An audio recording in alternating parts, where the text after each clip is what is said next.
And the core problem remains because the majority of mainstream Muslim American organizations are Islamists.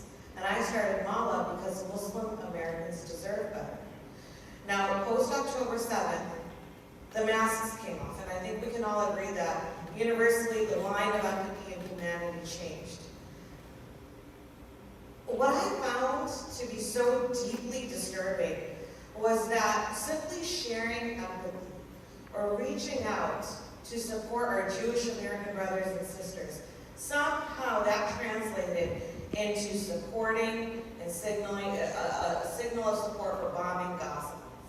How many of us have heard this? I'm not against Jews, I'm not anti-Semitic, I'm against Zionism, I'm anti-Zionist. That has become the reason why Cheryl made this film. This is why the denial happens. I penned the op-ed in the Wall Street Journal because we have a lot of work to do in the community. I wrote about anti-Semitism in the Muslim American community because October 7th drew a line in the sand.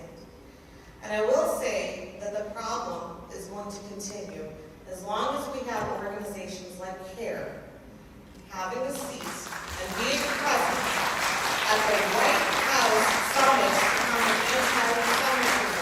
We are going to continue having this problem. And as long as we have elected officials like Rashida Tlaib and Ilhan Omar be the main faces of Muslim American civic engagement, we are not getting anywhere. And this is why we started this. This is why, because Mala is so important. We need Muslim American voices. We need a place, we need a home for voices like myself, like Ahmed's. This is the reason why you can be proud of your Muslim American heritage. You can reject grievances. You can set an example to break anti-Semitism that's been passed on from generation to generation. Because all it does is it disempowers and marginalizes us, and it justifies the hate that exists in our community. It's amazing. Thank you so much. Can I just briefly say that thanks to Zainab reaching out to me soon after October 7th, she got me an op-ed, helped me get an op-ed in the Wall Street Journal, helped me get in front of multiple organizations, get to the Oslo Freedom Forum. So I'm incredibly, this is the idea of creating a new political home for people that are outside the binaries, and I'm really grateful for Mala, and I'm grateful for Zainab, and the like-minded Arabs and Muslims who are rejecting the binary thing. No, I absolutely agree with you, and I'm so proud of you. You know, when I read your piece, I was in tears. Because I'm, in my heart, I mean, I've had many, many events, and all of them are culturally diverse. Because in my heart, I believe that our global community is going to destroy itself unless we all come together. So thank you so much for everything that you've been doing. You know, I wanted to talk about the plight of women at this point, because one of the things that shocked me most of all is the way women organizations were silent.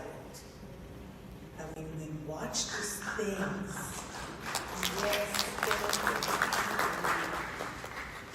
I went with Hillary Clinton to the UN when the UN women would not make a sound or make any statement after October 7th.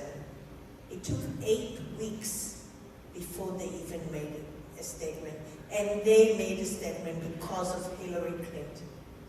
Because she put her foot down and absolutely insisted that if they didn't, she was going to give interviews and hold a press conference about the fact that the UN Women organization is silent about the atrocities on October 7th. And I hope everybody here appreciates the way that she's moved forward and became such an important voice. But the next question is to you, Heidi. First of all, why is it that UN women were silent for so long? And in fact, the first statement was really minimal and really didn't go into the proof that these things really happened until 6 months from the date of Please tell me what your thoughts are. I would love to tell you what my thoughts are on all of this. First, Daphna, I want to thank you so much for making this evening possible. The film dropped on YouTube on April 25th, and we spoke shortly thereafter about it. Then the footage of the 5 young women hostages were released, and it was devastating. And Anila, Soraya, and Daphna and I got on a call and said this has to happen sooner rather than later. So it was a wild ride, and here we are tonight. So I'm really grateful to you for such just an honorable evening, and that so many people turned out, and it is an important issue that we needed to elevate. So thank you for all of the effort that went into this. Thank you. And bringing all of the teams together and everything. So thank you so much. I also need to share that I've been doing work with Women's Voices now for 12 years, and my job is to watch films about atrocities against women all over the world. And something that arises from that experience is seeing that no matter who you are as a woman, what country you come from, religion, race, creed, whatever your multiple identities are, violence against women is universal and it is the same all over the world. So it stands to reason that when an atrocity against women occurs, that we would all rise up and speak out against this, because it is really a global issue.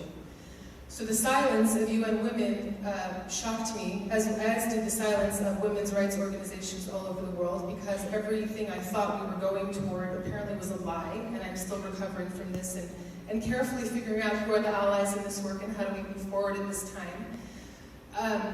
But the truth of the matter is that as a world, as a global culture, we have an issue with sexual violence and not addressing it. So it is actually the best time in the world to be a woman. You have access to economic opportunities, education, political representation, but the one statistic that only gets worse is violence against women. Before the pandemic, it was 1 in 4 women in the world will experience violence in their lifetime. After the pandemic, it's 1 in 3. In preparation of this evening, I scrolled through every single tweet of Secretary General Antonio Guterres to see, how much did he talk about the sexual violence of Hamas, and, because everyone has different accusations. They did address it, they didn't address it, so I'm like, fine, let me just go to the horse's mouth and see what he did or didn't say. There is sexual violence happening in Tigray, forced sterilization of Uyghur women in China. There is incidents in Ukraine, in Haiti, in Israel on October 7th. There is enormous amounts of sexual violence happening all over the world. He doesn't mention any of those things in his tweets. Actually, sexual violence committed by Hamas gets about 4 or 5 since October 7th. So comparatively, the issue is actually on his mind. At the same time that he was finally making a statement publicly around November 29th, at the same time, UN peacekeepers who had traded services they were supposed to provide to women in the DRC for sex were finally being brought to justice. And he didn't tweet about that. That would have been a real effort to show we are serious about addressing sexual violence in the world. So this is a global women's rights issue. It is not surprising that the UN was silent on it. What was surprising was that the rest of the world was silent on this issue. Yes. Yes. It's actually shocking for me to think that women can remain silent at the atrocities that other women go through. I was just privy to a documentary, actually film, that was taken in Ukraine, by the rapes and violations and violence against young women that are trying to cross the border. It is horrific, and not one word is mentioned in the news about that. And not one women organization has done anything about it. So it is horrific to think that women can be treated like that and that it's normalized. So my question is to you, Anila. You have gone out of your way to lead Muslim women organizations into standing up for the women that have suffered so much on October 7th, and generally for women that are suffering from violence against them. Can you please talk about what you guys are doing? Thank you so much, Daphna. I'm so happy to be here, to see so many diverse faces listening to our story, because that's what we want to do. I want you to look at those, imagine the faces of the criminals, the butchers that you saw in Cheryl's documentary. What kind of husband, father, brother do you think they are? Isn't that so sad for the Muslim women of the world? That those are the men that are representing Islam? And young people on campuses are thinking Hamas is the savior of the Palestinians? Give me a break. What has happened to us? That we have come to this, that today, violence against women, atrocities committed by the world's biggest criminal organization, Hamas, Hezbollah, Muslim Brotherhood in America, and we have to tell people that these girls are telling the truth. Something is wrong in our moral compass, that we are not able to stand with these women and say, Hamas is bad for Palestine, Hamas is bad for Muslim women, Islam is going to suffer because of them. How do I know that, Daphna?